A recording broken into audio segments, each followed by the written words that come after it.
Okay, here we are, day Yes. 2 at DevOps Day. I'm here with Nick Galbreath. How are you? Hey, doing well. Love Austin. Awesome. So you just got off stage and you were talking. Can you just give us a quick synopsis of what you're talking about? Sure, I was talking about DevOpsSec, which is maybe not the most original title, but it's applying DevOps principles to security and what that means.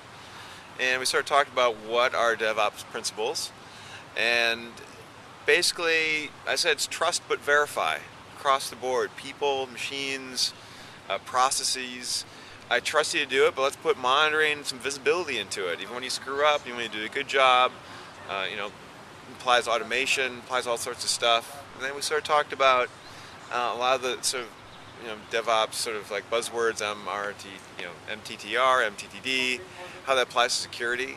And then a lot of the tricks we use at Etsy to make security a visible event.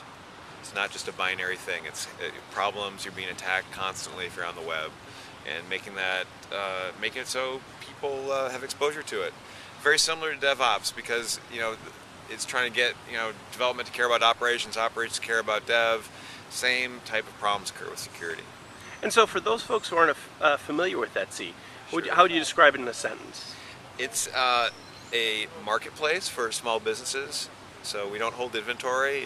We're making a market, and mostly sort of high quality, like handmade goods. So I think that's pretty interesting. You're doing basically handcrafted goods in a marketplace, which is tons of interest.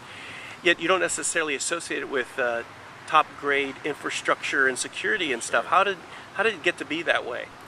Sure. So one thing that drew me to Etsy, and it was a surprise to me too, is it's a surprisingly large marketplace. Last year we did around $500 million in transaction volume. And as an engineer, I like size, scope, scale, and the possibility of like transforming some industry, in this case of like e-commerce on the web, really blending social and e-commerce. Lots of people talk about it, but I think we're getting much closer into really achieving the vision for it.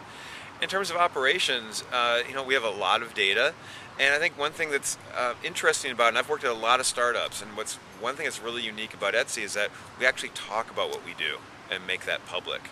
And that's something I think every engineer, and certainly every company that's in technology really needs to start doing more of.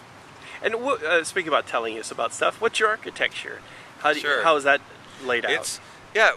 One thing that's really interesting about it, and we've had many phases, but it's a very simple architecture. It's a lamp stack. We have a sharded MySQL instance, which isn't, we have our own requirements for it, but it's not like extremely complicated. And the other part we use is all asynchronous processes, or all things that might take longer than 100, 200 milliseconds, get sent out to an asynchronous server called Gearman. And that's how we're able to manage. Almost everything runs in those systems. Web, MySQL, Gearman, that's about it. Search for Solar. Wow. And then just to end with, you talked about, when I came into your talk, you were talking about people bringing in their own machines and having to deal with that and the plus and minuses. Can you just talk a little bit about that, since that's a big trend? Sure. I mean, it's definitely a challenge. And so, there's company laptops, and those have certain, security profiles on them. But lots of people, work at home, use home machines, use different devices. And that certainly is a risk and a challenge, I think, for every organization. How do you manage, bring your own device type situations? Sorry, and I lied. So I have one more question. Yeah. What would you say is the percentage of balance between engineers and ops folks, DevOps folks, versus marketing and business? Oh, well, that really depends on your organization. I think right now we're somewhere between 40 and 50% of the organization engineering. My guess is like marketing and business is going to grow more this year. Certainly we're adding engineers as well. So that really depends on the business. Awesome. Yeah. Well, Nick, thank you so much for taking the time. Great, thank you.